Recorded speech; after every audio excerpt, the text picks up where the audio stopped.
थोड़ा उसको मिनिमाइज कर देंगे तो कोई बात नहीं है, थोड़ा सा हम।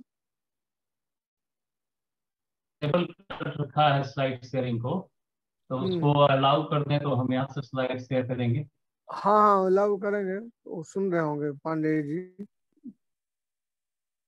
आपको को होस्ट बना दिया उन्होंने। हाँ अच्छा सर, मैंने ठीक को है। होस्ट बना दिया आपको। हम्म।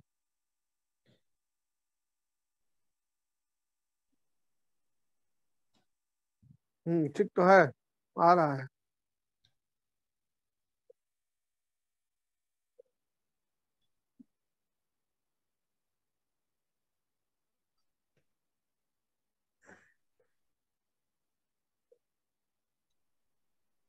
मेरा स्क्रीन दिख रहा है। हाँ सर, विजिबल है। स्क्रीन दिख रहा है आपका? स्क्रीन दिख रहा है एकदम। केवल स्लाइड शो को फुल कर दीजिएगा। स्लाइड शो को आप पूरे पेज का कर दीजिए, बाकी उस।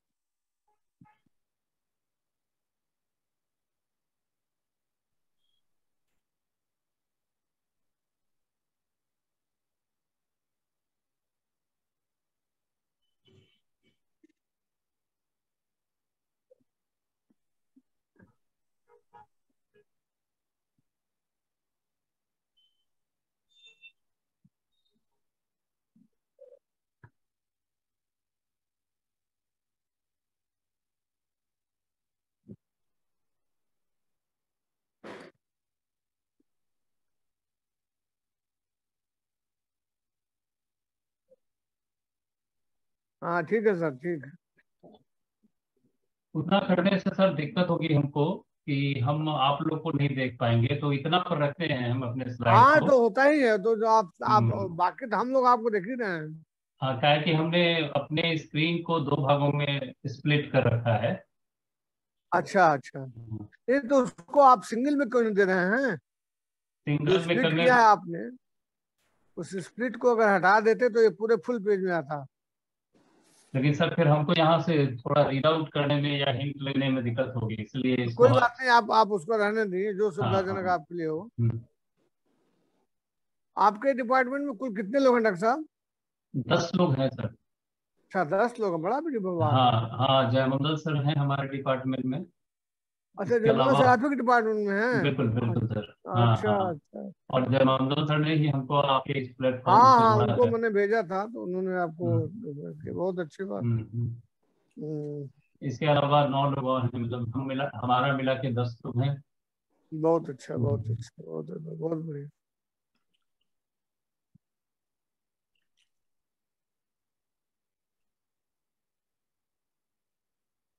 तो आपका स्पेशलाइजेशन के एरिया ये डिसेबिलिटी का ही है? तो हमारा सर क्लिनिकल साइकोलॉजी से एमफिल है सीआईटी रांची से। हम्म। अच्छा अच्छा, और रांची से। हाँ, 96 में पास आउट हुआ हूँ सीआईटी रांची से। हम्म अ, हम्म हम्म हमारी बैचमेट्स हैं मसरूर जहाँ रिम्पास की जो हेड हैं अभी, डिपार्टमेंट है क्लिनिकल साइकोलॉजी। अच्छा अच्छा अच्छा। और तिलोत्तमा मुखर्जी कलकत्ता यूनिवर्सिटी हेड, और कई हम्म सारे लोग। बहुत बढ़िया है, बहुत अच्छा है। बहुत अच्छा टॉपिक चुना, हमने इसी पर एक पीएचडी हम्म कराए थे, डिसलेक्सिया पर। हम्म। हाँ।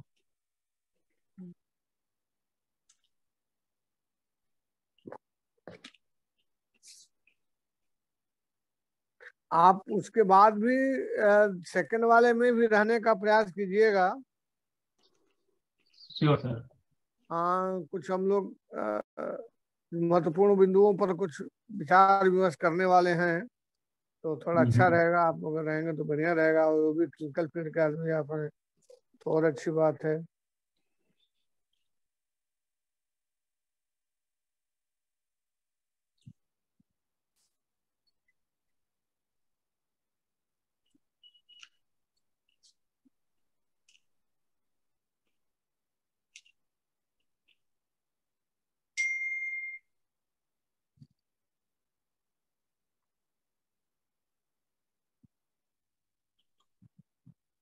तो स्क्रीन को सर मिनिमाइज करना पड़ेगा ना अभी, कुछ स्टार्टिंग में।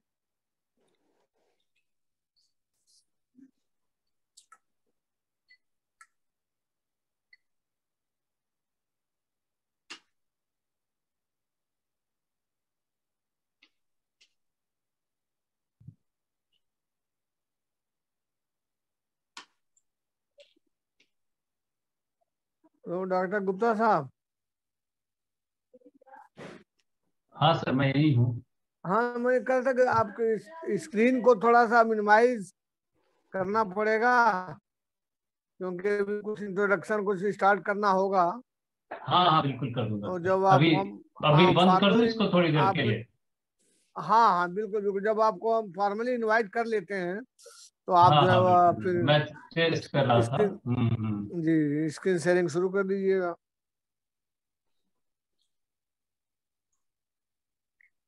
ठीक है सर। हाँ हाँ ठीक है बिल्कुल ठीक।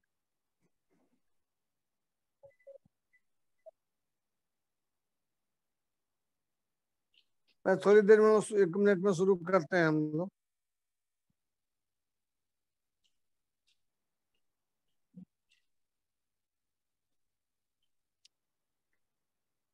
सीमा जी,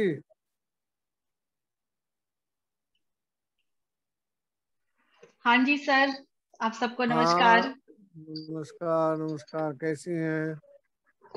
हाँ जी सर, एकदम आशीर्वाद है आप सबका, बिल्कुल ठीक हूँ।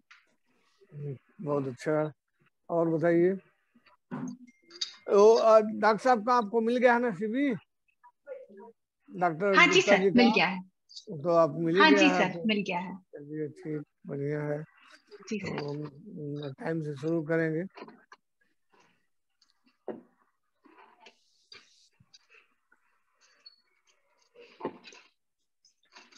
बाकी सारे पैनलिस्ट को हमने बता दिया है, सबसे बातचीत हो चुकी है, सब लोग अपने जी सर। अपने ढंग से तैयार हैं। जी सर। हाँ, तो हम लोग कुछ नशा सा हो गया है, 7 बजते बजते हम लोग जो है वो जी सर, बिल्कुल। एकदम सर, अब जब ये सीरीज सर, जब सीरीज खत्म हो जाएंगी तो 7 बजे कुछ मिसिंग मिसिंग लगेगा। तभी 7 बजे हम लोग खड़े हो जाएंगे, अरे आज नहीं है क्या? जी सर, बिल्कुल। हाँ, चलिए अच्छा है, कोई बात नहीं है, सब चीजें होनी चाहिए। बहुत बढ़िया। बिल्कुल सर। और गुप्ता साहब ने काफी लोगों को जोड़ रखा है आपके लेक्चर हमारे में। कुछ कलीग भी ज्वाइन कर चुके हैं सर, जयमंगल सर भी हाँ आ गए हाँ मैं हैं, देख रहा वंदना हूँ मौर्य जितने भी हम, आ गई हैं, हाँ हाँ, रीति हैं, और बहुत सारे लोग हैं। ना नहीं बहुत अच्छा है, बहुत अच्छा किया आपने, कम से कम लोग जुड़े तो सही, कम से कम बहुत अच्छा है।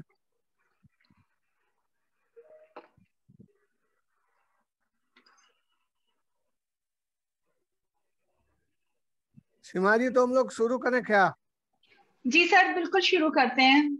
शुरू करते हैं, लोग सर जुड़ते शुरू रहेंगे, करते जिसको हैं। ज्वाइन करना हो ज्वाइन करता रहेगा। जी सर, बिल्कुल। बिल्कुल सर, चलिए शुरू करते हैं। तो शुरू करते हैं। मैं ठीक, तो मैं थोड़ा सा 2 मिनट में हाँ जी सर, बातचीत कर लूं, फिर उसके बिल्कुल। बाद आप जो है फॉर्मल उसमें आप आ जाइएगा, हैं? जी सर, बिल्कुल। ठीक। इस ये जो हमारा जो कार्यक्रम है वह विगत 1 अक्टूबर से चल रहा है, और अबाध गति से प्रतिदिन 7 बजे सायं कोई न कोई विशेषज्ञ हम सबको मेंटल हेल्थ के किसी न किसी पहलू पर संबोधित करता चला आया है। और आज हमारे बीच एक बहुत ही महत्वपूर्ण विद्वान हमारे बीच में उपस्थित हैं, डॉक्टर प्रणय कुमार गुप्ता जी। तो उनके बारे में डिटेल तो अभी सीमा जी आपके सामने उनका शिविर रखेंगी, लेकिन जो भी थोड़ी हमारी बातचीत उनसे हुई उससे हमें लगा है कि हमने बहुत सही व्यक्ति को आज के लिए चुना है। और हम तो गुप्ता जी जो बातें प्रस्तुत करेंगे हम लोग देखेंगे ही। और मुझे, मैं देख रहा हूँ पार्टिसिपेंट में भाई जय मंगल देव जी भी दिख रहे हैं, तो मैं सबका स्वागत करता हूँ। और आप लोगों के सौजन्य से कार्यक्रम चल रहा है, और हमारे सक्सेना साहब भी उपस्थित हो गए हैं, अमरनाथ राय जी भी उपस्थित हो गए हैं, तो इन लोगों के आने से थोड़ा और हमको बल मिल जाता है। तो मैं आप सभी का इस मंच पर हार्दिक स्वागत करता हूं, और सीमा जी से मैं अनुरोध करता हूं कि वो कार्यक्रम को वो प्रारंभ करने की कृपा करें। सीमा जी। बहुत धन्यवाद सर, आप सबका फिर से एक बार इस मंच में बहुत स्वागत है। आज हमारे 2 लेक्चर्स प्रपोज्ड थे, पर हमारे सेकंड स्पीकर की कुछ प्रॉब्लम की वजह से वो हमें ज्वाइन नहीं कर पाएंगे, इसलिए सिर्फ एक लेक्चर आज ये होना है और उसके बाद एक पैनल डिस्कशन करेंगे हम कम्युनिटी इंटरवेंशन के ऊपर। पहला लेक्चर, जैसा कि अभी सर ने कहा, डॉक्टर प्रणय गुप्ता सर का होना है, जो कि कॉलेज ऑफ कॉमर्स आर्ट्स में पटना में है, साइकोलॉजी डिपार्टमेंट में एसोसिएट प्रोफेसर। सर की शिक्षा दीक्षा भी इसी कॉलेज से हुई है। सबसे अच्छी बात यह है कि सर की यूजी और पीजी की पढ़ाई भी इसी कॉलेज से हुई है जहां सर आज कार्यरत हैं। सर ने अपना एमफिल कांके रांची से किया और मिथिला यूनिवर्सिटी से सर की पीएचडी है। एक लंबे समय से सर टीचिंग लर्निंग के अलावा एकेडमिक रिस्पॉन्सिबिलिटीज, एडमिनिस्ट्रेटिव रिस्पॉन्सिबिलिटीज से भी जुड़े हुए हैं। पाटलिपुत्रा यूनिवर्सिटी में sir controller examination, assistant controller examination, associate controller examination भी रहे हैं। इसके अलावा नोडल ऑफिसर भी रहे हैं। पब्लिकेशन की बात की जाए तो बहुत सारे पब्लिकेशंस हैं सर के, पेपर्स, बुक्स, बहुत सारे पीएचडी और डेजर्टेशन गाइड भी किया हुआ है सर ने। सर का आज का जो टॉपिक है वो है डिसलेक्सिया। कभी कभार हमारा मीडिया कुछ अच्छे काम भी कर जाता है, जैसे बहुत सारी ऐसी मूवीज आई जिन्होंने लोगों को, आम लोगों को जो साइकोलॉजी के बारे में कुछ नहीं जानते हैं, उनको भी बहुत सारी प्रॉब्लम से अवेयर किया। उसी में से एक मूवी थी तारे जमीन पर। तारे जमीन के बाद लोगों को समझ में आया कि जो बच्चों की लर्निंग रिलेटेड प्रॉब्लम्स होती हैं वो आईक्यू से जुड़ी हुई नहीं होती हैं, उनके और भी बहुत सारे कॉजेज होते हैं। नॉर्मली क्या होता है, जब बच्चे में कोई लर्निंग रिलेटेड प्रॉब्लम दिखती है या एकेडमिक्स में बच्चा पिछड़ रहा होता है तो हम सीधे तुरंत उसको उसकी आईक्यू से जोड़ते हैं, बेवकूफ है, अक्ल ही नहीं है, बुद्धि ही नहीं है, इस तरह की बातें एक आम व्यक्ति करता है। पर तारे जमीन पर मूवी आने के बाद लोगों को समझ में आया कि नहीं, सिर्फ ये बात नहीं है, सिर्फ आईक्यू की बात नहीं है, लर्निंग रिलेटेड और भी बहुत सारी प्रॉब्लम्स हो सकती है। तो ऐसी ही एक प्रॉब्लम डिसलेक्सिया, जिस पर बात करने के लिए आज प्रणय गुप्ता सर हम सबके बीच उपस्थित हुए हैं। सर, मैं आपका बहुत स्वागत करती हूँ अपने आज के इस कार्यक्रम में। और अब मैं सीधे आपसे अनुरोध करूंगी कि सर हम सबको इस इतने अच्छे टॉपिक पर अपने बात से एनलाइटन करें। सर।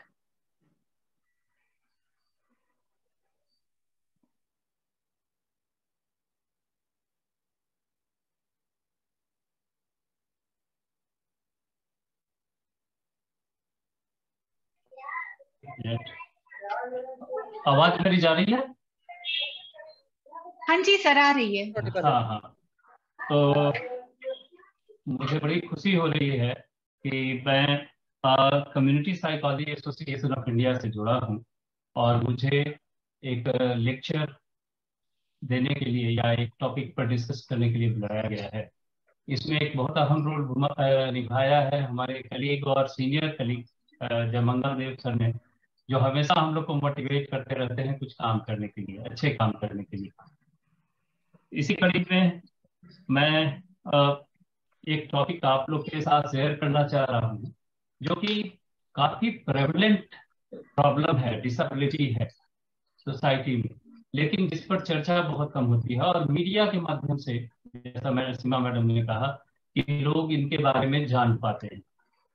मेंटल हेल्थ इशू ऐसे भी, जो अब इस साल अभी हम लोग जो मंथ है अक्टूबर, उसमें मेंटल हेल्थ का मंथ मना रहे हैं। इस मेजर कंसर्न होता है कि जनरल पब्लिक को कैसे अवेयर कराया जाए मेंटल हेल्थ इश्यूज से। और जब हम मेंटल हेल्थ इश्यूज की बात करते हैं तो मोस्टली हम लोग सीवियर मेंटल डिसऑर्डर्स के बारे में सोचते हैं, जो सिजोफ्रेनिया, मैनिया, डिप्रेशन वगैरह के बारे में। और बहुत से ऐसी जो डे टू डे लाइफ में हम लोगों को प्रॉब्लम्स होते हैं, जो कॉमनली हमारे स्टूडेंट्स फेस कर रहे होते हैं या जन सामान्य लोग फेस कर रहे थे, उसको हम लोग उतना तवज्जो नहीं देते। तो हमने एक ऐसा टॉपिक चुना है जो है तो बहुत प्रेवलेंट सोसाइटी में, लेकिन इस पर बहुत ज्यादा चर्चा नहीं हो पाती। और ये टॉपिक है हमारा आज का डिसलेक्सिया, जिसके कुछ खास फीचर्स और उसके कारण क्या है, उस पर थोड़ा हल्का फुल्का डिस्कशन करेंगे और उसका मैनेजमेंट कैसे किया जा सकता है, उस पर विचार करेंगे। हमारा आज का जो टॉपिक है उसको हमने कई पार्ट में बांटा है, जिसमें सबसे पहली बात की मनुष्य को बाकी जीवों से जो चीज अलग करता है, जो कैपेसिटी हमारी अलग करती है, वो है हमारा लैंग्वेज स्किल। और लैंग्वेज का एक सबसे इंपॉर्टेंट कंपोनेंट होता है वर्ड्स। तो उसमें भी हम देखते हैं कि रीडिंग जो है वो एक गेटवे स्किल है, जिसके माध्यम से सारा एकेडमिक या सारा नॉलेज हम गेन करते हैं। ये रीडिंग जो है सामान्य तौर पे सामान्य लोगों के लिए बहुत मुश्किल नहीं होता है। एक कॉग्निटिव प्रोसेस है, कॉम्प्लेक्स कॉग्निटिव प्रोसेस है, लेकिन बहुत नेचुरली लोगों में आ जाता है। हम बच्चा जैसे जैसे बच्चा बड़ा होता है वो लैंग्वेज स्किल सीखता जाता है, लेकिन ये स्किल सबके लिए उतना इजी नहीं। कुछ लोगों के लिए ये काफी डिफिकल्ट हो जाता है। ये रीडिंग स्किल्स में कौन कौन से कंपोनेंट आते हैं उसकी चर्चा करते हैं। तो रीडिंग स्किल्स में मेनली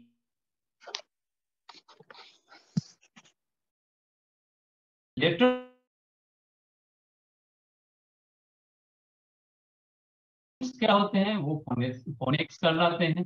उनमें फ्लुएंसी होनी चाहिए। जब हम किसी से बात करते हैं या कोई चीज को पढ़ते हैं तो उसमें एक फ्लुएंसी होनी चाहिए, हमारी वोकैबुलरी होनी चाहिए, और उसके बाद एक उसका प्रॉपर कॉम्प्रिहेंशन होना चाहिए। ये 5 मेजर रीडिंग स्किल्स हैं जिसकी चर्चा डिफरेंट लिंग्विस्ट ने की है। कुछ लोगों में ये स्किल्स बड़ी मुश्किल से आती है और जिसके वजह से कई तरह की समस्याएं इनको झेलनी पड़ती है। इनको एक ग्रुप में रखा गया है जिसको हम लोग लर्निंग डिसेबिलिटी के नाम से जानते हैं। DSM-5 में भी इसकी चर्चा है। Learning disability neuro developmental disorder के तहत आता है लर्निंग डिसेबिलिटी, जिसमें मुख्यतः व्यक्ति को लैंग्वेज के एक्विजिशन में, लिसनिंग में, स्पीकिंग में, रीडिंग में, राइटिंग में, रीजनिंग और मैथमेटिकल एबिलिटीज जो होते हैं उसमें कुछ प्रॉब्लम्स आते हैं। और ये प्रॉब्लम्स जो हैं वो सोशियो कल्चरल फैक्टर्स की वजह से नहीं आते, क्योंकि ये लर्निंग के प्रॉब्लम जो हैं उसका बहुत सारा और भी कारण होता है। वो कारण हो सकता है कि सोशियो कल्चरल उसको अच्छा माहौल नहीं मिला हो पढ़ाई लिखाई का, गरीब फैमिली से आता हो, स्कूलिंग अच्छी नहीं हुई हो सकता है कुछ इमोशनल इश्यूज हो। लेकिन ये जो लर्निंग डिसेबिलिटी है मोस्टली कुछ न्यूरोलॉजिकल इश्यूज से आते हैं, कुछ ब्रेन की गड़बड़ियों की वजह से आते हैं, नर्वस सिस्टम के डिस्फंक्शन की वजह से आता है। यूजुअली इसमें हम लोग जिन चीजों को रूल आउट करते हैं वो होता है किसी तरह का सेंसरी इंपेयरमेंट, मेंटल रिटार्डेशन, कोई सीरियस इमोशनल डिस्टर्बेंस या डिस्फंक्शन, कल्चरल डिफरेंसेस और insufficient and inappropriate instructions. Learning disability का एक बड़ा सा ग्रुप है जिसमें एक पार्ट है डिसलेक्सिया, जो रीडिंग से रिलेटेड है, रीडिंग, राइटिंग, स्पेलिंग और स्पीकिंग से। इसके अलावा डिस्कैल्कुलिया है, नाम से स्पष्ट है, कैलकुलेशन की दिक्कत होती है। डिस्ग्राफिया में राइटिंग की दिक्कत होती है। डिस्प्रैक्सिया में कुछ करने के लिए जो एक्टिविटीज होते हैं, मैनुअल डेक्सटरिटी, बैलेंस, कोऑर्डिनेशन, उसमें दिक्कत होती है। ये डिसलेक्सिया, जैसा मैडम ने बताया थोड़ी देर पहले कि कुछ दिन पहले एक फिल्म आई थी आमिर खान की, तारे जमीन पर, और कई लोगों को यह अफेक्ट किया। और उसमें डिपिक्ट करता है एक बच्चे का जो कि अदरवाइज इज क्वाइट इंटेलिजेंट, लेकिन उसको पढ़ाई में मन नहीं लगता। उसका एक मेजर कारण ये है कि वो जो इंस्ट्रक्शंस क्लास में दिए जाते हैं या ब्लैक बोर्ड पर जो चीज पढ़ाया जाता है उसको अच्छी तरह से समझ नहीं पाता, और उसके वजह से उसमें कई तरह के emotional problems, conduct related problems आते हैं।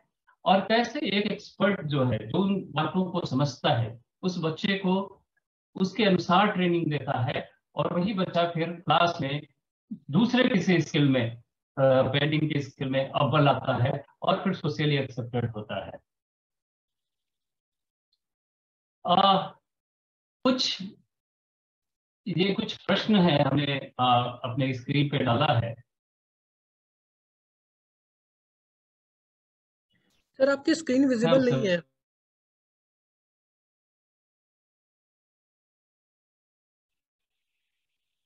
तो इसमें कुछ प्रश्न हैं या स्टेटमेंट्स हैं जिनको आप देखें और उसके बारे में विचार करें कि ये सही है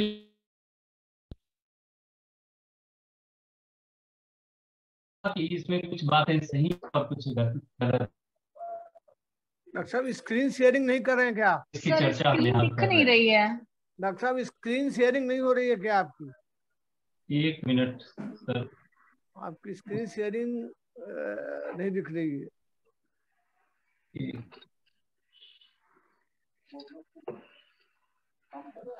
तो 1 मिनट में दिखाता हूँ सर।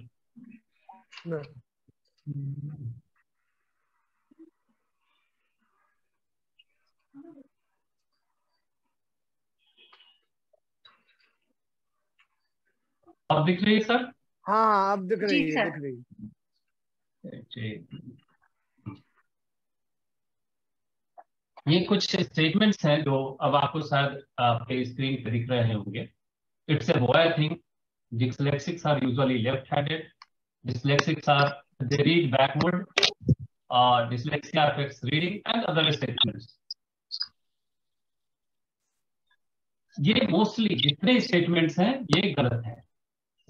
यूजुअली लोग कंफ्यूज होते हैं कि सही है या गलत। ये सारे मिथ्स हैं जो सोसाइटी में प्रेवलेंट है रिगार्डिंग डिसलेक्सिया। हमारे पूरे हिस्ट्री में और इवन प्रेजेंट जनरेशन में कुछ ऐसे लोग हैं जो डिसलेक्सिया से ग्रसित हैं, लेकिन अपने अपने फील्ड में बहुत बड़ा नाम आपको स्क्रीन पर दिख रहे होंगे। कुछ लोग साइंटिफिक फील्ड में हैं, तो कुछ आर्ट के फील्ड में हैं, कुछ स्पोर्ट्स के फील्ड में हैं। विंस्टन चर्चिल प्राइम मिनिस्टर रहे, और कई हमारे इन्वेंटर्स और फिल्म मेकर्स और बिजनेसमैन, बड़े बड़े इंटरप्रेन्योर्स, रिचर्ड ब्रैंसन। और दूसरा भी एक लिस्ट है जो बहुत सारे और लोगों का भी है जो लोग डिसलेक्सिया से ग्रसित हैं, लेकिन एक पर्टिकुलर फील्ड में इन्होंने बहुत नाम कमाया है। डिसलेक्सिया है क्या? डिसलेक्सिया का जो डेफिनेशन है उसमें ये कहता है कि एक तरह की लर्निंग डिसेबिलिटी है जिसका ओरिजिन जो है बेसिकली न्यूरोलॉजिकल है। और यहाँ पे जो मेन कैरेक्टरिस्टिक्स होता है वो होता है कि फ्लुएंसी जो है स्पेलिंग की, कोडिंग और डिकोडिंग की वर्ड्स को लेके उसमें दिक्कत आती है। और इसका मुख्य वजह है फोनोलॉजिकल कंपोनेंट की, हम शब्द को समझते कैसे हैं, उसको जोड़ते कैसे हैं। और इसके साथ जो प्रॉब्लम्स आते हैं कि व्यक्ति जो है उसकी रीडिंग, राइटिंग या लर्निंग की कैपेसिटी जो है वो काफी लिमिटेड हो जाती है। इंटरनेशनल डिसलेक्सिया एसोसिएशन ने जो प्रेवलेंस रेट देखा है वो करीब करीब 15 से 20%, मतलब हर एक 7 में से एक बच्चा जो है जो कि स्कूल कॉलेज जा रहा है वो डिसलेक्सिक्स है। शायद ही हम लोगों ने अपने रियल लाइफ में बहुत डिसलेक्सिक्स देखे होंगे। इसका मतलब है कि हम लोग इग्नोर करते हैं इन चीजों को, और ये हर एक बैकग्राउंड से लोग आते हैं इसमें। ऐसा नहीं है कि केवल पुअर लोगों में ये देखा जाता है ज्यादा, बल्कि हर एक बैकग्राउंड को ये अफेक्ट करता है। जैसा आपने ऊपर स्क्रीन पे भी देखा कि बहुत सारे लोग हैं जो बहुत एफ्लुएंट बैकग्राउंड से भी हैं। और जो डिफरेंट स्टडीज किए गए हैं उसमें मेल फीमेल रेशियो में देखा गया है कि कुछ स्टडीज में मेल और फीमेल में बराबर पाया जाता है ये, और कुछ स्टडीज में मेल्स में काफी ज्यादा संख्या देखी गई है। तो कोई कंक्लूजन ऐसा अभी तक ड्रॉ नहीं किया जा सका है कि कोई जेंडर बायस है कि नहीं डिसलेक्सिया के प्रेवलेंस में। इंडिया में भी कुछ स्टडीज हुए हैं, निमांस ने स्टडी किया है और बहुत सारे और स्टडीज हुए हैं, उसमें भी प्रेवलेंस रेट वही दिखा रहा है जो आईडीए ने दिखाया है, करीब 12 से 15%। डिसलेक्सिया इसका मतलब है कि काफी प्रेवलेंट है हमारी सोसाइटी में। अब डिसलेक्सिया का असर क्या होता है जिंदगी पर, तो इसको मैं कुछ पिक्टोग्राफिक मीडियम से दिखाना चाहूंगा। डिसलेक्सिया में सबसे कॉमन प्रॉब्लम है प्रॉब्लम विद रीडिंग। इसमें व्यक्ति जो पढ़ रहा होता है वो कई बार कहाँ पे पढ़ रहा है वो भूल जाता है, कुछ गलत रीड कर लेता है, और जो रीड करता है वो लिमिटेड उसको कॉम्प्रिहेंड कर पाता है, पूरी तरह से कॉम्प्रिहेंड नहीं कर पाता है। राइटिंग में भी दिक्कत आती है, पंक्चुएशंस भूल जाते हैं, सही शब्द भूल जाते हैं, या और आइडियाज को ऑर्गेनाइज करना उसमें परेशानी होती है उनको। सीक्वेंस जो होते हैं शब्दों के या लेटर्स के, उसमें भी दिक्कत आती है डिस्लेक्सिक्स को। नंबर का सीक्वेंस हो, डेज और मंथ का सीक्वेंस हो, या अल्फाबेटिकल सीक्वेंस हो। इसके अलावा टफ टास्क जो होते हैं, जो ज्यादा आपके कॉग्निटिव स्किल्स पर प्रेशर डालते हैं, उसमें इनको दिक्कत आती है। जैसे नाम को रिकॉल करने में, कोई टास्क को समय में फिनिश करने में, या फोकस्ड रहने में डिस्लेक्सिया में समस्या आती है। और भूलते भी बहुत ज्यादा है कि कोई चीज कहाँ रख दिया है, मैंने क्या पढ़ा है, क्या कहा गया है, इन चीजों को हम भूलते हैं। क्या क्या डिफिकल्टीज आती हैं डिस्लेक्सिया में? वर्ड्स जो है वो जम्बल्ड हो जाते हैं। यहाँ देखें, यहाँ वर्ड WRD यहाँ मिक्स हो गया है। इसके अलावा जो साउंड्स होते हैं उनको वो सही ढंग से सुन नहीं पाते हैं। ठीक है, लेटर्स जो है, जो साइलेंट लेटर्स हैं, स्टिक है उसमें STI के सिर्फ समझ लेते हैं, वाइट है तो H मिसिंग हो जाता है। तो जो साइलेंट लेटर्स है उसको कई बार डिस्लेक्सिक्स जो हैं वो कैच नहीं कर पाते हैं। लेटर्स को मिक्स कर देते हैं, आगे पीछे लेटर्स हो जाते हैं। और जो होमोफोन्स हैं, जो सुनने में एक जैसे शब्द हैं, उनमें इनको काफी कंफ्यूजन होता है। नंबर्स को कई बार रिवर्स कर देते हैं। जो तारे जमी पर वगैरह में बहुत सारी बातें दिखाई गई और बहुत सारी बातें नहीं दिखाई गई। जो कॉमन चीज दिखाई गई, जो कॉमन फीचर्स हैं, वो उसमें दिखाई गई थी ज्यादा चीजें। तो नंबर्स जो है वो जम्बल्ड हो जाते हैं। कॉपी करना, बोर्ड पर जो पढ़ाई कराई जाती है हमारे यहाँ चॉक एंड बोर्ड सिस्टम है, वहां चीजों को कॉपी करने में इन बच्चों को काफी परेशानी होती है। राइटिंग का स्पीड स्लो होता है। आइडिया जो है उसको एब्जॉर्ब करने में इनको टाइम लगता है, इसलिए इनकी स्पीड, राइटिंग की जो स्पीड भी है वो काफी कम हो जाती है। कई बार ये शब्दों को जंप कर जाते हैं, कुछ शब्दों को मिस कर जाते हैं। इसके अलावा जो बातें बोल कर कही जाती हैं उसमें भी मिस्टेक्स, मतलब जो 4-5 कंपोनेंट है आपका लैंग्वेज को सीखने का, रीडिंग, राइटिंग, स्पीकिंग और लिसनिंग, उसमें गड़बड़ी देखने को मिलती है। एक बहुत कॉमन चीज है कि ये फोकस नहीं कर पाते हैं चीजों पर, खास करके जब नॉइज हो रहा हो आसपास में, तो फोकस करना इनके लिए बहुत बड़ा चैलेंज होता है। सिमिलर साउंड्स को कैच करने में दिक्कत होती है। इंस्ट्रक्शंस को समझने में कई बार या रिकॉल करने में इनको दिक्कत होती है। एक बहुत बड़ा कंफ्यूजन होता है डायरेक्शन का, राइट एंड लेफ्ट का। रिक्शा वाले को कहना है लेफ्ट तो कह देगा राइट।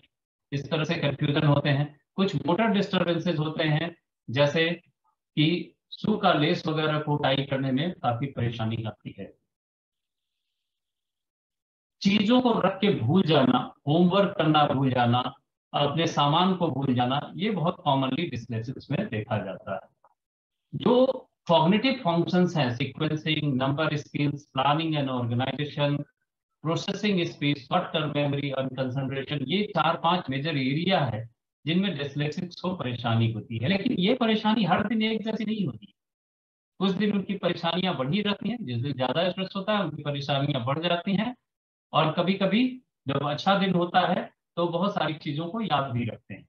मतलब है कि स्ट्रेस जो है, डेली लिविंग का जो स्ट्रेस होता है, वो भी इनके स्किल को प्रभावित करता है। रिसर्चर बताते हैं कि जो डिस्लेक्सिक्स हैं उनमें भी पैटर्न पाया जाता है। डिस्लेक्सिक्स को भी कई कैटेगरी में बांटा गया है। कुछ लोगों में फोनोलॉजिकल प्रॉब्लम ज्यादा होता है, कुछ में ऑडिटरी प्रॉब्लम ज्यादा होता है, किसी का प्रोसेसिंग स्पीड में अंतर होता है, कुछ लोगों के वर्किंग मेमोरी छोटे होते हैं, और कुछ लोगों में विजुअल एरियाज में प्रॉब्लम की वजह से डिस्लेक्सिया ज्यादा होता है। विजुअल प्रोसेसिंग डिस्लेक्सिया में वर्ड्स का ऑर्गेनाइजेशन में दिक्कत होता है, और प्रोसेसिंग जो होती है काफी स्लो होती है। कॉपीइंग जो होता है बोर्ड वगैरह से, उसको कॉपी करना अपने इसमें काफी दिक्कत आती है। लेटर्स को मिक्स कर देते हैं, खास करके V, G वगैरह लेटर को मिक्स करते हैं। जिनको ऑडिटरी टाइप डिसलेक्सिया है, जिनकी हियरिंग की प्रोसेसिंग में दिक्कत है, वो सुनकर शब्दों को रिप्रोड्यूस करने में उनको दिक्कत आती है। और इसकी वजह कई ऑडिटरी डिफिकल्टीज हो सकती है, जैसे वो अटेंशन लूज कर जाते हैं, या नॉइज की वजह से डिस्ट्रैक्टेड हो जाते हैं, या इंस्ट्रक्शन को फॉरगेट कर जाते हैं। कुछ बच्चों में एक पैटर्न देखा गया है कि प्रोसेसिंग की स्पीड, जब हम पढ़ते हैं उसको हम साथ साथ प्रोसेस भी करते जाते हैं। तो कई डिस्लेक्सिक्स में जो पढ़ रहे हैं या जो बातें सुन रहे हैं, उनको प्रोसेस करने में उनको ज्यादा समय लगता है, और इसकी वजह से उनका प्रोसेसिंग का स्पीड, इंफॉर्मेशन प्रोसेसिंग का स्पीड स्लो होता है। और इसकी वजह से स्कूल में या कहानियों को लिखने में, होमवर्क करने में, किताबों को पढ़ने में इनको ज्यादा वक्त लगता है। कुछ लोगों में वर्किंग मेमोरी जो हमको इमीडिएट एनवायरनमेंट से जोड़ता है, उनके उससे रिलेटेड कई दिक्कत आती है। और वो हमारा कॉमन जो मेमोरी का ये है कैपेसिटी है 5+-2 या 7+-2, सॉरी, तो वो इनका छोटा होता है। वो 3-4 आइटम को ही याद करना उनके लिए एक बड़ा संघर्ष होता है। कुछ लोगों में लेटर्स को लेके या उनके साउंड्स को लेके, जो लेटर्स के साउंड्स होते हैं या सिलेबल के साउंड होते हैं, उनको लेके परेशानी होती है, जिसको हम फोनोलॉजिकल डिस्लेक्सिया के नाम से जानते हैं। इनको जो सिलेबल्स होते हैं उनको स्प्लिट करने, उनको जोड़ने या राइमिंग वगैरह में दिक्कत आती है। ये थोड़ा कॉम्प्लेक्स, इन सारी चीजों को जोड़ के एक जो स्लाइड बनाया गया गूगल से मैंने दिया है, इसमें काफी छोटा दिखा होगा आपके स्क्रीन पर, लेकिन सारे उस तरह के समस्याओं को एक स्क्रीन पर लाने की कोशिश की गई। डिसलेक्सिया में न सिर्फ रीडिंग, राइटिंग और अटेंशन वगैरह की प्रॉब्लम होती है, बल्कि इसके वजह से कई और चीजों पर भी इफेक्ट पड़ता है, खास करके सोशियो इमोशनल स्किल और बिहेवियर पर, जैसे पीयर एंड फैमिली रिलेशनशिप पर असर पड़ता है। आपने देखा होगा वो फिल्म, तो एक बच्चा जो है घर में नॉर्मल बच्चा है और दूसरा डिसलेक्सिक बच्चा है, तो नॉर्मल बच्चा को पेरेंट्स भी बहुत ज्यादा मानते हैं और डिसलेक्सिक बच्चा जो है मोस्टली इग्नोर्ड होता है, और जिसके वजह से कंपैरिजन होता है परिवार में, और बच्चे का इमोशनल एक्सप्लॉयटेशन कहले या इमोशनल अब्यूज होता है बच्चों का। इनका सोशल इंटरेक्शन लो होता है।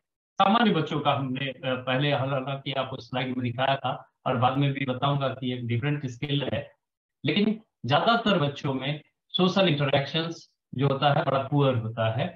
स्कूल ड्रॉप आउट बहुत कॉमन है ऐसे बच्चों में। स्टडीज में मन नहीं लगता है क्योंकि बहुत लेबोरियस वर्क हो जाता है, एक नॉर्मल स्टडी भी। एकेडमिक परफॉर्मेंस गिरता है, स्कूल का रिफ्यूजल देखा जाता है, कंडक्ट के डिस्टर्बेंसेस देखे जाते हैं, पुअर परफॉर्मेंस और लो सोशियो इमोशनल स्किल्स की कमी की वजह से उनका सेल्फ स्टीम जो होता है वो यूजुअली लो देखा गया है। और कई साइकियाट्रिक अध्ययन किए गए हैं जिसमें देखा गया है कि डिसलेक्सिक पेशेंट्स में, डिसलेक्सिक पेशेंट्स ना बोले, डिसलेक्सिक जो डिसेबिलिटी के शिकार लोग हैं, उनमें एंजाइटी और डिप्रेशन की का प्रेवलेंस जो है सामान्य बच्चों से अधिक पाया गया, काफी अधिक पाया गया। हाल के वर्षों में डिसलेक्सिया का जो मॉडल है, ये एक डेफिसिट है, उसको लेकर चैलेंज किया गया। हम लोग हर कुछ को अपने एक नजरिए से देखते हैं, कोई उस फ्रेम में फिट होता है तो ठीक है, नहीं फिट होता है तो गड़बड़ है। लेकिन रिसेंट स्टडीज बताते हैं कि डिसलेक्सिक्स हैव अ डिफरेंट स्किल। दिव्यांग जो आज हमारे मोदी जी कहते हैं कि उनमें कुछ अलग विशिष्टताएं होती हैं, तो उस पर आजकल काफी चर्चा हो रही है। और स्टडीज बताते हैं कि उनको कई एडवांटेजेस भी मिले होते हैं, कुछ डिसएडवांटेज हैं। अगर रीडिंग, राइटिंग और मैथमेटिकल स्किल्स में अगर डिसएडवांटेज है, तो कई ऐसे एरियाज हैं जिसमें उनके वो सामान्य लोगों से ज्यादा अच्छा परफॉर्म करते हैं। उसके जो मैंने ऊपर में जो कुछ पर्सनालिटीज के बारे में चर्चा की, वो उनमें देखने को मिलता है। Seeing the bigger picture, people with dyslexia, वो लोग जो है वो चीजों में जो एक्स्ट्रा चीजें हैं जो हम लोग यूजुअली मिस कर जाते हैं, बिटवीन द लाइंस वाली बातें जो मिस कर जाते हैं, उनमें देखने को मिलती है। और उनमें काफी लीडरशिप स्किल वगैरह भी सामान्य लोगों से अधिक पाया जाता है। सामान्य चीजों से बियॉन्ड जाकर बहुत चीजों को देखते हैं। ये जो है अनकन्वेंशनल चीजों को देखते हैं और बहुत सक्सेसफुल इंटरप्रेन्योर्स पाए गए। स्टीव जॉब्स भी डिस्लेक्सिक थे, जो कि फाउंडर थे एप्पल के। ये है रिचर्ड ब्रैनसन, जो कि यूके के एक बड़े इंडस्ट्रियलिस्ट हैं। 400 से अधिक कंपनियां हैं और इन्होंने एक ऑर्गेनाइजेशन भी बना रखा है जो डिस्लेक्सिक्स के लिए काफी सारे काम कर रहे हैं। और मैं देख रहा था कि कई जगह सीवी में लोग लिखते हैं डिस्लेक्सिक स्किल, तो उनको प्रेफर किया जाता है कुछ खास जॉब्स में। स्पेशल अवेयरनेस इनका नॉर्मल व्यक्ति से ज्यादा अच्छा पाया गया है कई जगह पे। कुछ लोग स्पेशल अंडरस्टैंडिंग अच्छे होने की वजह से अमेजिंग बिल्डिंग्स बनाते हैं। उनका जो आर्किटेक्चरल स्किल है काफी अच्छा होता है।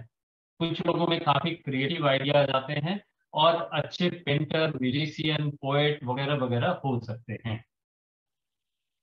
कुछ फेमस एक्टर्स जैसे वूपी गोल्डबर्ग और कई सारे काफी सारे ऐसे एक्टर्स हैं जिनका मैं रिसेंटली इस प्रेजेंटेशन के लिए बस सुन रहा था उनकी बातों को, तो वो स्वीकार करते हैं कि उन्हें डिस्लेक्सिया है और they had lot of problem while reading और राइटिंग, लेकिन दूसरे फील्ड में वो काफी अच्छा कर रहे हैं।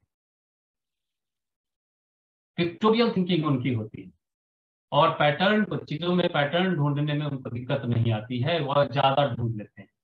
और कई सारे साइंटिस्ट हैं जो डिस्लेक्सिक्स हैं और अनयूजुअल जो चीजों हैं जो हम लोग नहीं देख पाते हैं, एक पर्टिकुलर फ्रेम ऑफ माइंड से चीजों को देखते हैं, उसमें वो चीज नया ढूंढ लेते हैं। और वो कई साइंटिफिक, थॉमस अल्वा एडिशन का भी करता है कि डिस्लेक्सिया था। तो creativity, strong visualisation, problem solving की एक अलग टाइप की ability, unconventional ways of looking at things, जो डिस्लेक्सिक्स को काफी सफल बनाते हैं कुछ क्षेत्र में। अब हम लोग चर्चा करते हैं, ये तो कैरेक्टरिस्टिक्स हो गए कि डिस्लेक्सिया के कैरेक्टरिस्टिक्स क्या क्या हैं। एक बड़ी संख्या, समझ लीजिए कि 20% of the 15% of the student population dyslexics हैं, लेकिन कुछ ही लोग बड़ा नाम कमा पाते हैं। ज्यादातर लोग जो है वो, जो हमने बताया कि कई तरह के सोशियो इमोशनल प्रॉब्लम्स से जूझते हैं क्योंकि उनको वो अपॉर्चुनिटीज नहीं मिलती।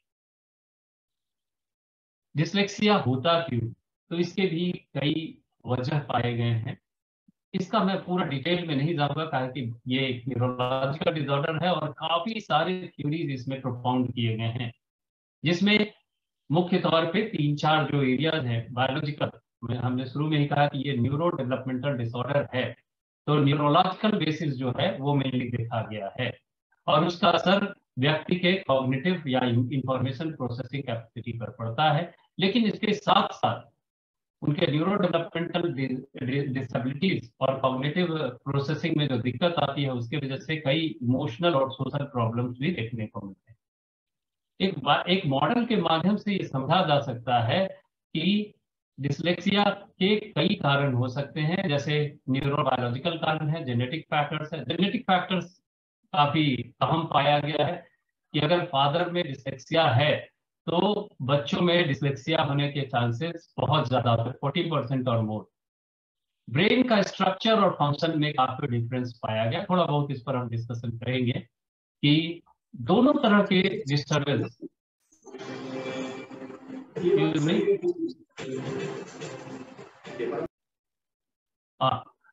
दोनों तरह के चेंजेस ब्रेन में देखे गए हैं। कई मॉर्फोलॉजिकल चेंजेस देखे गए हैं और कई फंक्शनल चेंजेस भी डिस्लेक्सिया के केसेस में देखे गए हैं। इसके अलावा कई तरह के कॉग्निटिव गड़बड़ियां देखी गई हैं, ये भी एक कारण है। कॉग्निटिव गड़बड़ियों के कारण भी डिस्लेक्सिया होता है। बहुत सारे डिस्लेक्सिक्स हैं, उनमें अटेंशन के प्रॉब्लम, एंजाइटी, मोटिवेशन, इसके वजह से भी उनमें एकेडमिक डेफिसिट्स देखा जाता है। और इन्वायरमेंटल फैक्टर्स की भूमिका बहुत इंपॉर्टेंट है, जो हम लोग आज चर्चा कर रहे हैं कम्युनिटी साइकोलॉजी की। उसमें सबसे अहम पार्ट हो जाता है कि हम सोसाइटी में अवेयरनेस क्रिएट करें और अर्ली डिटेक्शन।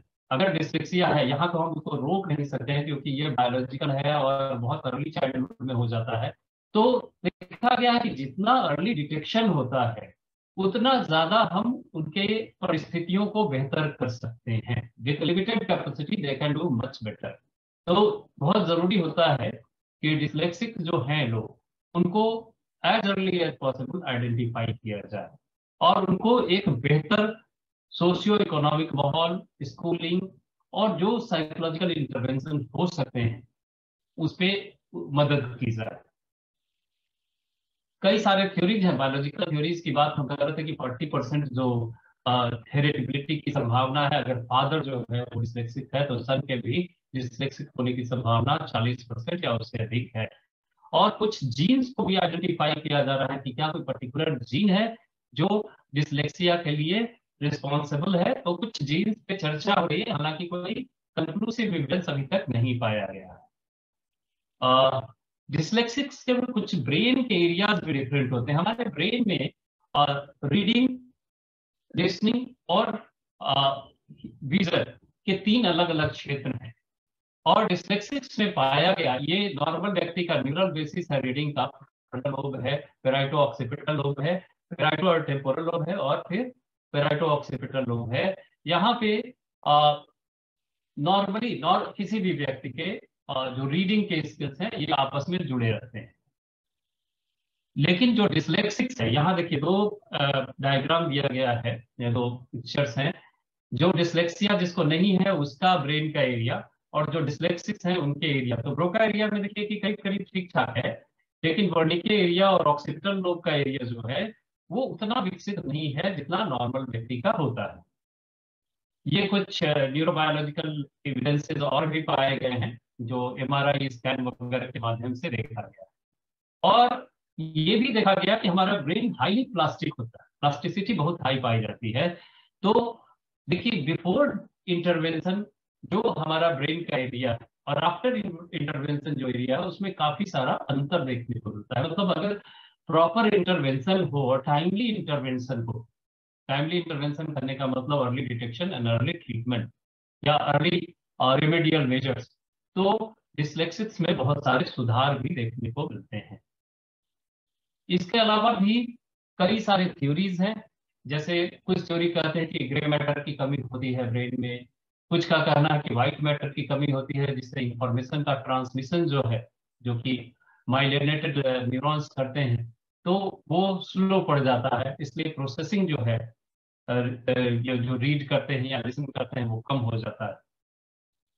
एक थ्योरी जो है ऑटोमेटिसिटी से जुड़ा हुआ है कि हमारा जो सेरेबेलम है वो हमारे रिस्पॉन्सेज को क्विक करता है, मोटर कंट्रोल को बनाए रखता है। और डिस्लेक्सिक्स में पाया गया है कि सेरेबेलम का स्ट्रक्चर जो है वो नॉर्मल व्यक्ति से डिफरेंट होता है। एक खास तरह का सेल जो कि सेरेबेलम के आसपास होता है उसको हम लोग मैग्नोसेल्यूलर या मैग्नोसेल्यूलर्स कहते हैं। ये मैग्नोसेल्यूलर्स में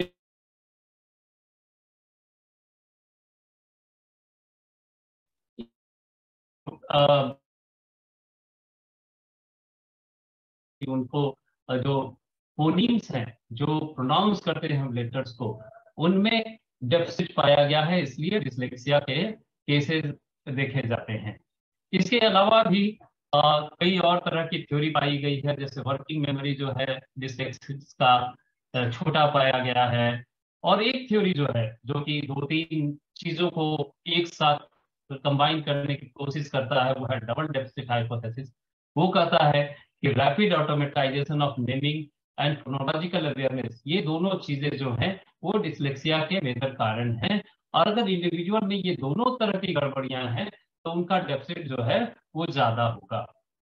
इसके अलावा सोशल इंटरैक्टिव थ्योरी ये बताता है कि कैसे डिसेबिलिटी की वजह से जो सोसाइटी का रिस्पॉन्स होता है, हमारे आसपास के जो लोग हैं उनका रिस्पॉन्स होता है, कैसे वो हमारे प्रॉब्लम को और एग्रेवेट कर देता है।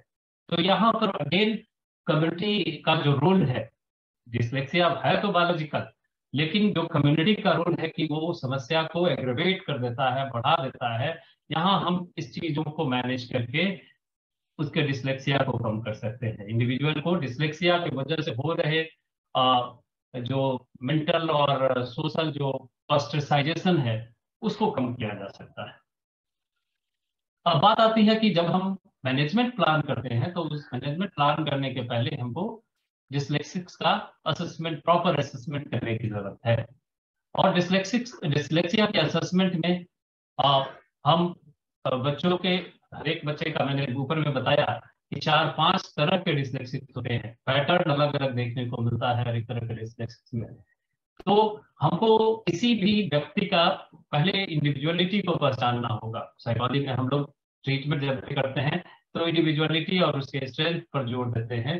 तो हर एक इंडिविजुअल का क्या स्ट्रेंथ है या उसके क्या वीकनेसेस हैं, उनको हमको मैप करना होता है। और मैप करने के बाद तब हम इंटरवेंशन कर सकते हैं। और इंटरवेंशन में हम लोग टीचर्स और पेरेंट्स को इंक्लूड करें तो जो इंटरवेंशन है वो ज्यादा सक्सेसफुल होता है। डिस्लेक्सिया के जो सफर कर रहे बच्चे हैं या जो इवन ओल्ड एज में भी होता है, डिस्लेक्सिया कभी खत्म नहीं होता है, कम हो सकता है थोड़ा बहुत प्रॉपर इंटरवेंशन से, लेकिन खत्म नहीं होता, आउटग्रो हम लोग नहीं कर पाते हैं उससे। तो हम लोग क्या क्या मेजर करते हैं डिस्लेक्सिया को ठीक करने के पहले? तो सबसे पहले हमने बताया कि डिस्लेक्सिया इंटेलिजेंस के कमी की वजह से नहीं होता है, लेकिन फिर भी हम लोगों को इंटेलिजेंस के लेवल टू रूल आउट कि वो पर्सन डिस्लेक्सिक है या नहीं, हम लोग इंटेलिजेंस का टेस्ट करते हैं। ओरल लैंग्वेज स्किल्स को टेस्ट करते हैं, वर्ड रिकॉग्निशन को टेस्ट करते हैं, फोनोलॉजिकल प्रोसेसिंग उसकी कैसी है, कोडिंग डिकोडिंग कैसे कर सकता है, ऑटोमेटिसिटी और रीडिंग कॉम्प्रिहेंशन, वोकैबुलरी वगैरह का हम लोग एनालिसिस करते हैं कि इंडिविजुअल में डिस्लेक्सिया की मात्रा कितनी है और किस तरह की है और कितनी है, इसको हम लोग असेस करते हैं। इंडिया में पहले काफी सालों से निभांस की एक बैटरी थी, निभांस बेंगलुरु की, जो डिस्लेक्सिया को असेस कर रहा था। लेकिन recently brain research, national brain research centre new Delhi जो है, वहां पे एक स्केल, छोटा ब्रीफ स्केल बनाया गया जिसमें जिसका नाम है डाली, dyslexia assessment for languages of India. पहले हम लोग जो निभांस स्केल था उसका लिमिटेशन ये है कि मोस्टली वो इंग्लिश में ही यूज होता है और कई अंग्रेजी बाहर के अमेरिकन स्केल थे जिसके माध्यम से हम डिस्लेक्सिया का ट्रीटमेंट या डिस्लेक्सिया को टेस्ट करते थे कि क्या कितनी मात्रा है वगैरह वगैरह। लेकिन हाल के वर्षों में 2015 में डाली नाम का एक टेस्ट आया जो NBRC ने डेवलप किया है, department of science and technology से मिलके। डॉक्टर नंदिनी चटर्जी सिंह इसकी डेवलपर रही है अलॉन्ग विद हर टीम। और ये छोटा सा स्केल है लेकिन काफी इफेक्टिव स्केल है।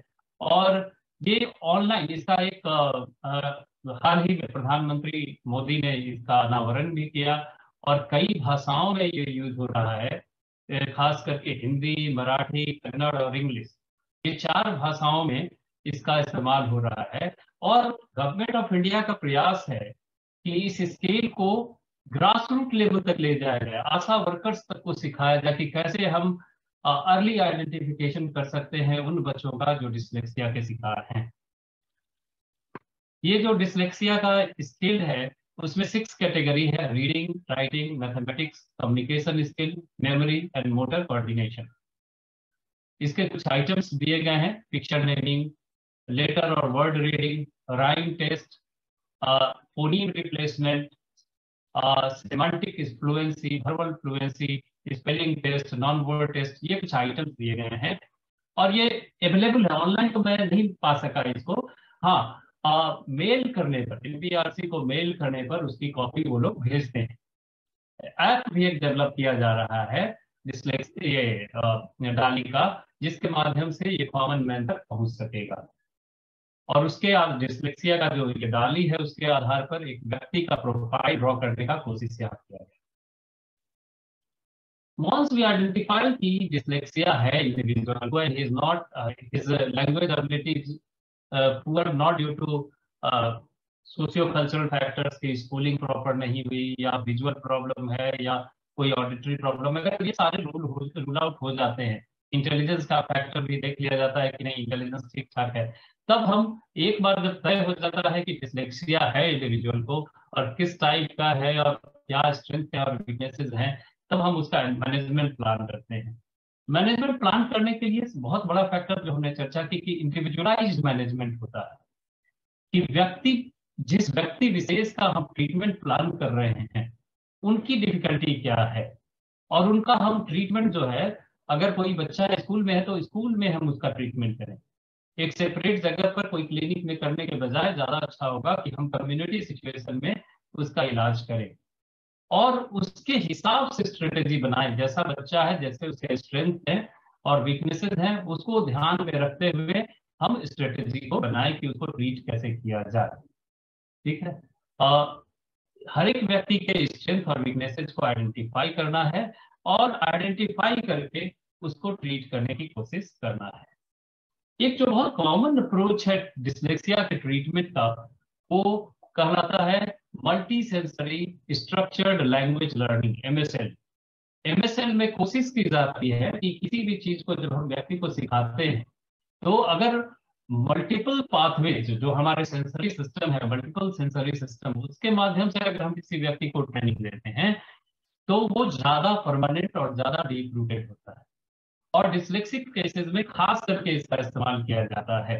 जैसे मान लीजिए कि एक व्यक्ति है जिसको हमको सिखाना है वर्ड, तो वर्ड को दिखा के, उसको बोल के, उसको हम प्रोनाउंस करके, सुना के और उसको लिखा के, ये सारा कुछ अगर हम कराते हैं तो वो जल्दी सीख सकता है और ये ज्यादा दिन तक उसमें स्टोर रहेगा।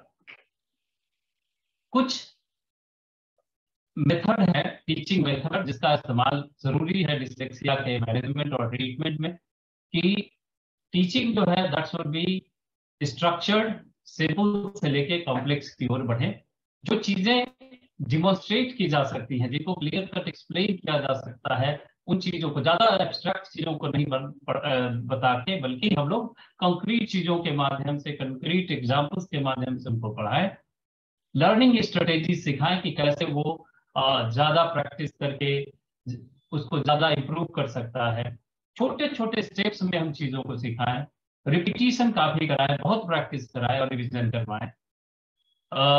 Day to day teaching methods में हम लोगों को ध्यान रखना होगा कि उनके गोल्स जो हैं वो बहुत बड़े और दूर वाले गोल नहीं हो, छोटे छोटे गोल हों जो कि इजिली अचीव किए जा सके। चीजों में कनेक्शंस डेवलप किया जा सके ताकि बच्चे जल्दी सीख सकें। स्टेप बाय स्टेप इंस्ट्रक्शंस दिया जाए। कंसंट्रेशन को सस्टेन करने के लिए उनको ट्रेनिंग दी जाए। रीड अलाउड करने के बजाय, क्लास में रीड अलाउड करने के बजाय उसको इंडिविजुअलाइज कई जगह ट्रेनिंग, अलग से ट्रेनिंग देने की जरूरत है। इसके अलावा कई बार डिस्लेक्सिक्स की राइटिंग बड़ी पुअर होती है। इंटेलिजेंस बहुत है, चीजें, कॉन्सेप्ट्स बहुत दिखेंगे, नई नई बातें दिखेंगी उनमें, लेकिन हैंड राइटिंग पुअर होता है, स्पेलिंग पुअर होता है। तो पुअर स्पेलिंग या हैंड राइटिंग की वजह से हम उसको, उसके रिटन वर्क को डिस्क्वालीफाई ना करें। और कई बार ओरल जो प्रेजेंटेशन है उस पर भी ध्यान दें। कंटेंट जो हम पढ़ा रहे हैं उसको लास्ट में समराइज करें, टेबल, चार्ट, इलस्ट्रेशंस के माध्यम से उसको और ज्यादा एक्सप्लिसिट बनाएं मटेरियल्स को, और लर्निंग स्ट्रेटेजीज को सीखा। कुछ जो चीजें हमने बताई वहाँ पिक्टोरियल वे में बता रहे हैं। स्मॉल स्टेप्स होना चाहिए, लॉजिकल स्ट्रक्चर होना चाहिए, फोनेटिक जो पैटर्न्स है उसको समझाने की जरूरत है, लर्निंग स्ट्रेटेजीज को इम्प्रूव करने की जरूरत है। कुछ जो फोनोलॉजिकल अवेयरनेस है उसके लिए उनको अलग से ट्रेनिंग देने की जरूरत है।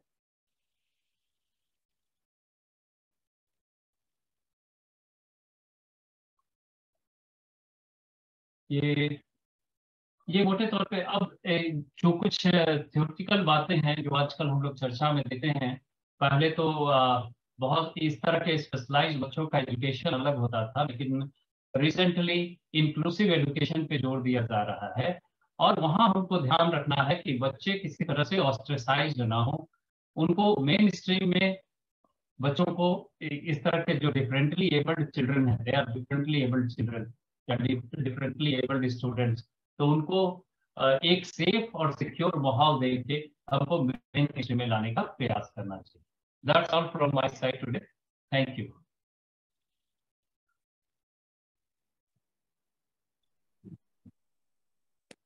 Thank you, sir.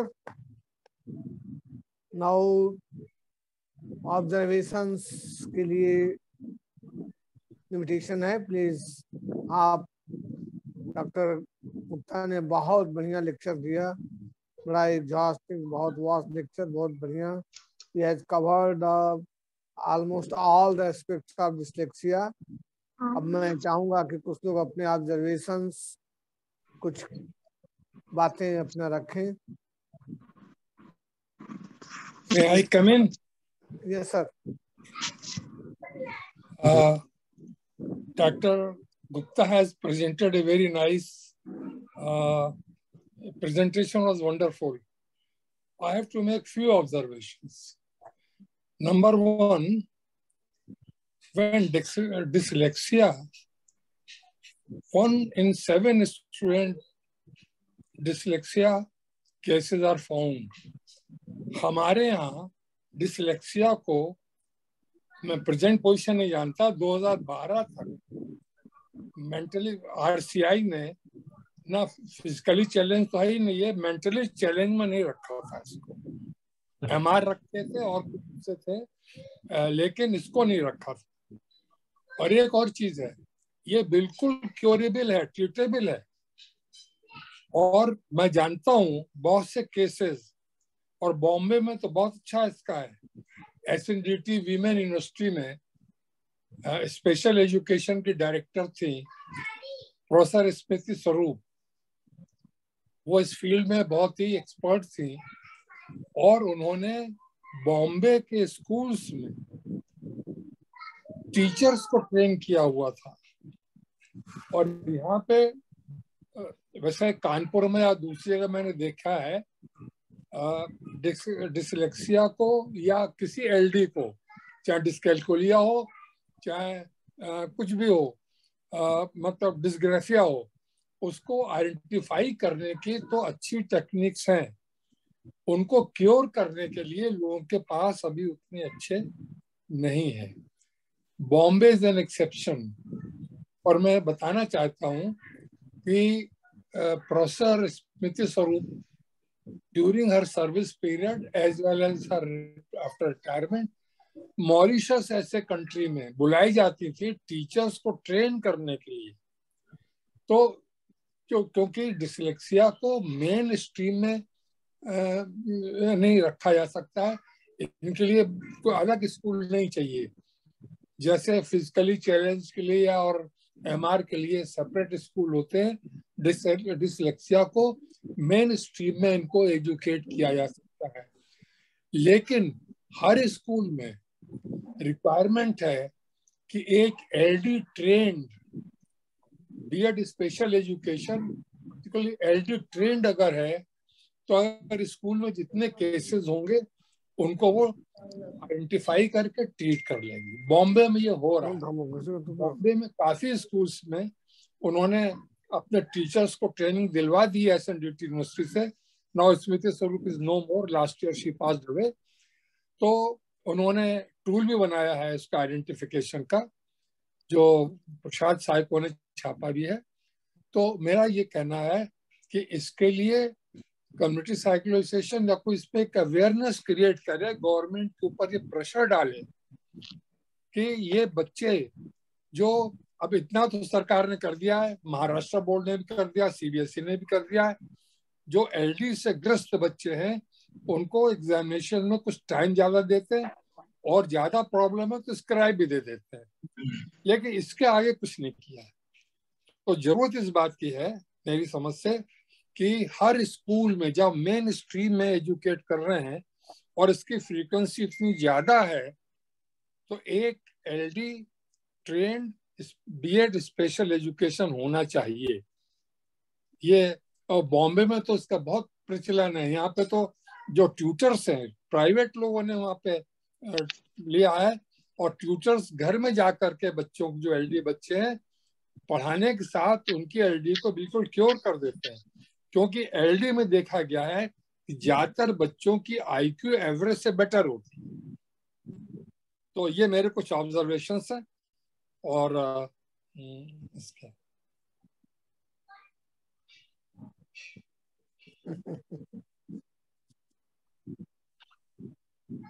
May I come in? Like to say something? Yes, Yes. please. Yes, Professor Nanda, please. Well, it was a nice presentation, and my observation is about treatment and interventions. Recently, some models have come up, like mastery model, direct instruction to the children, classroom adjustment and assistance model, special equipments necessary to train children suffering from dyslexia, and role of parents. And recently we have come, I'm not working exactly, I'm associated with an organization since last 12 years, where children of intellectually disabled children, they are being trained, and in Bhubaneswar itself. We have a little experience, and from that, we have come to know that parents play a major role. The children who suffer from dyslexia, opportunity should be given to them for a practice. If practice is allowed and practice is provided maybe through the teachers or the instructors, naturally there is improvement in their intellectual level. Well, these children are not intellectual, they are very sound, they are not below the average. Recently we have come up with a small book, just introductory book, where we have given some hints. It is in the elementary level. We have not given the detailed elaboration of the different diseases. Well, our Lord speaker told a lot of things, but about the intervention and what are the possible interventions that should have been addressed in order to make the talk more meaningful. Like, what are the special equipment necessary for the children suffering from dyslexia, and the parents, role of parents should have been highlighted. Well, this is my little observation. But it was a nice presentation. Yeah. Sir, one second. One second.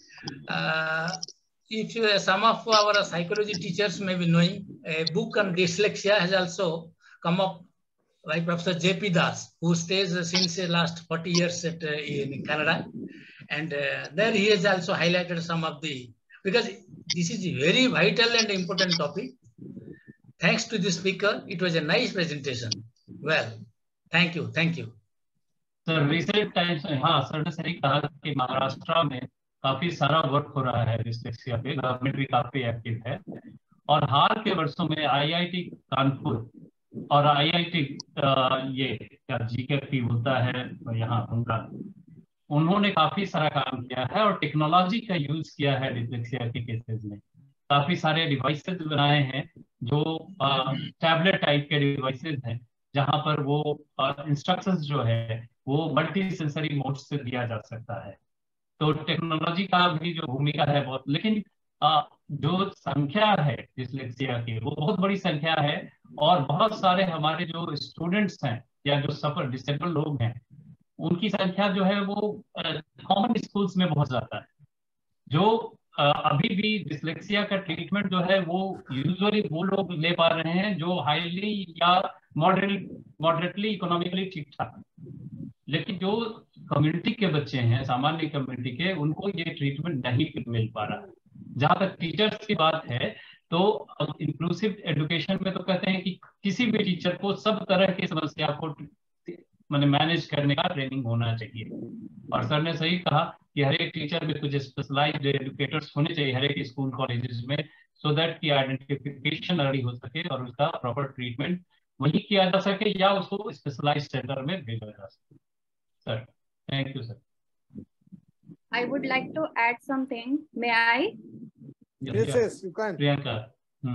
Okay, sir कुछ चीजें मैं यहाँ पर information जो है वो और देना चाहूंगी कि डिस्लेक्सिया के साथ बहुत सारी कोमॉर्बिडिटीज भी देखी जाती हैं, जैसे कि डिस्लेक्सिया जरूरी नहीं है कि अकेले ही, उसके साथ ADHD, conduct disorder, event dysgraphia, event dyscalculia, ये सारी चीजें एक साथ एक बच्चे में हो सकती है। तो कोमॉर्बिडिटीज जितनी ज्यादा होती हैं उनके ट्रीटमेंट में उतनी ही ज्यादा मुश्किलें आती। दूसरी ये कि IQ के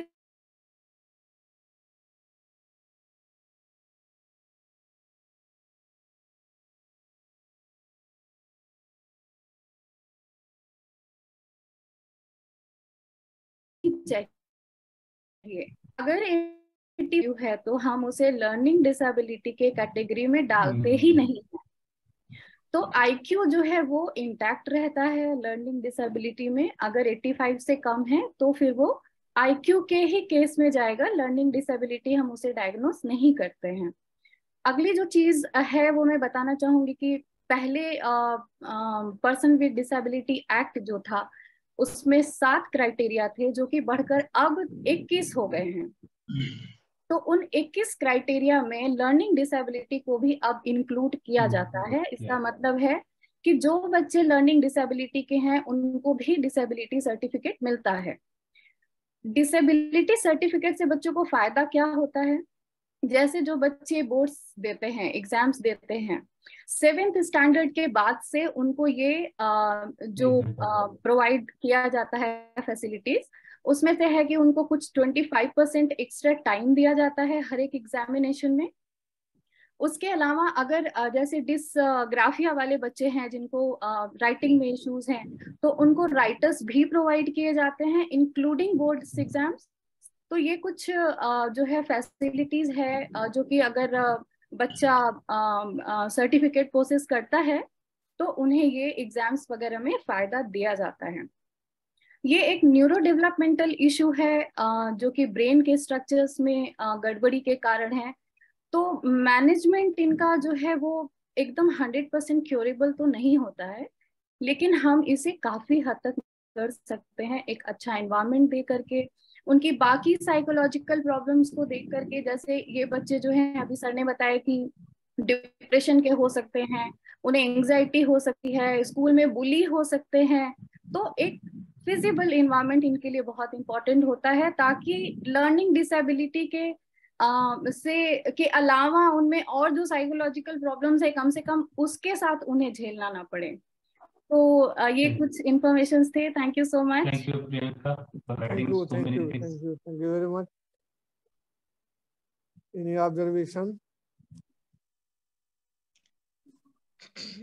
एक क्वेश्चन सर फिजा ने पूछा है, मुझे लगता है फिजा बोल सकती हैं, हालांकि कुछ जवाब उसका आ भी गया है, but Fiza should be given an opportunity.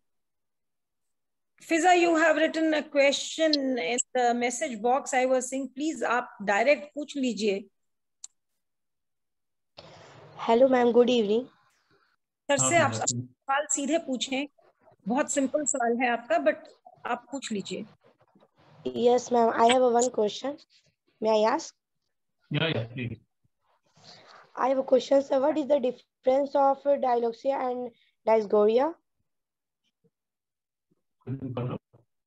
To know what is the difference between dyslexia and dysgraphia.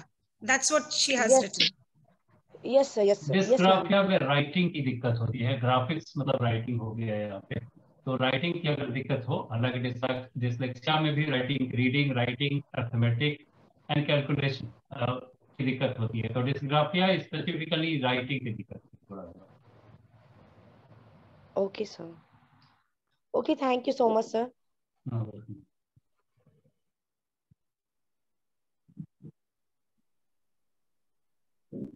Anybody else?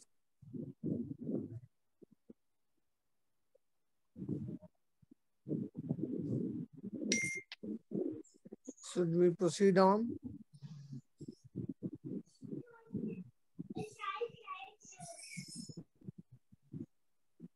I would like to express my sincere gratitude to Dr. Gupta, and really it was a very marvelous lecture which Dr. Gupta has given on dyslexia. And as the lecture was good, discussions were also very good.